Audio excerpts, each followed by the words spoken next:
சண்டை நிறுத்தப்பட்டுள்ள நிலையில் பிரதமர் நரேந்திர மோடி தற்போது ஆலோசனையில் ஈடுபட்டிருக்கிறார். முப்படைகளின் தளபதிகளுடன் இந்த ஆலோசனை என்பது மேற்கொள்ளப்பட்டு வருகிறது. அடுத்த கட்ட நகர்வு குறித்து இந்த ஆலோசனையில் பேசப்படலாம் என எதிர்பார்க்கப்படுகிறது. கூடுதல் தகவல்களை டெல்லி செய்தியாளர் சுசித்ராவிடம் கேட்கலாம். சுசித்ரா, இப்போ மீண்டும் ஒரு ஆலோசனை பிரதமர் தலைமையில் என்ன விஷயங்கள் குறித்து பேசப்படலாம்? எல்லையினுடைய தற்பொழுதைய நிலவரம் தொடர்பான பல்வேறு ஆலோசனைகளை நடத்துவதற்காக பிரதமர் மோடி தலைமையில் தற்பொழுது முக்கிய ஆலோசனை என்பது டெல்லியில் நடைபெற்று வருகிறது.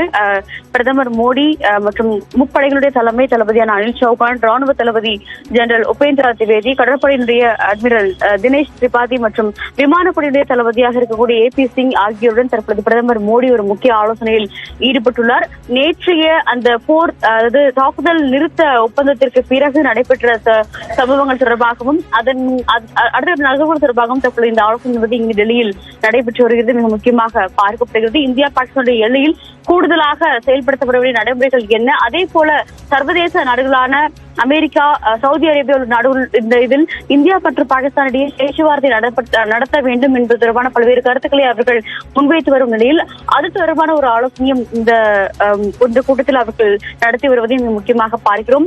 நாளை மீண்டும் 12 மணிக்கு இந்தியா மற்றும் பாகிஸ்தானுடைய ராணுவ அதிகாரிகள் மட்டத்திலான ஒரு பேச்சுவார்த்தை இருக்கும் நிலையில் அதற்கான ஒரு தயார் பணிகளையும் இந்த ஆலோசனையின் பொழுது அவர்கள் முன்வைப்பார்கள் என்றும் எதிர்பார்க்கப்படுகிறது. எது போன்ற ஒரு நிபந்தனைகளை அல்லது கருத்துக்களை பாகிஸ்தானுடைய பேச்சுவார்த்தையின் போது முன்வைக்க வேண்டும், இந்த எல்லை தாண்டிய தாக்குதல் மீது இந்தியா எடுக்கும் நடவடிக்கை தொடர்பான எந்தெந்த நடவடிக்கைகளுக்கு பாகிஸ்தான் ஒத்துழைக்க வேண்டும் என்ற ஒரு கோரிக்கை முன்வைக்க உள்ளார்கள் என்பது தொடர்பான பல்வேறு விவரங்களையும் இந்த ஆலோசனையின் பொழுது பிரதமர் மோடி மற்றும் முப்படையுடைய தளபதிகள் ஆலோசித்து வருவது முக்கியமாக பார்க்கப்படுகிறது. நன்றி சுசித்ரா, தகவல்களை வழங்கியமைக்காக.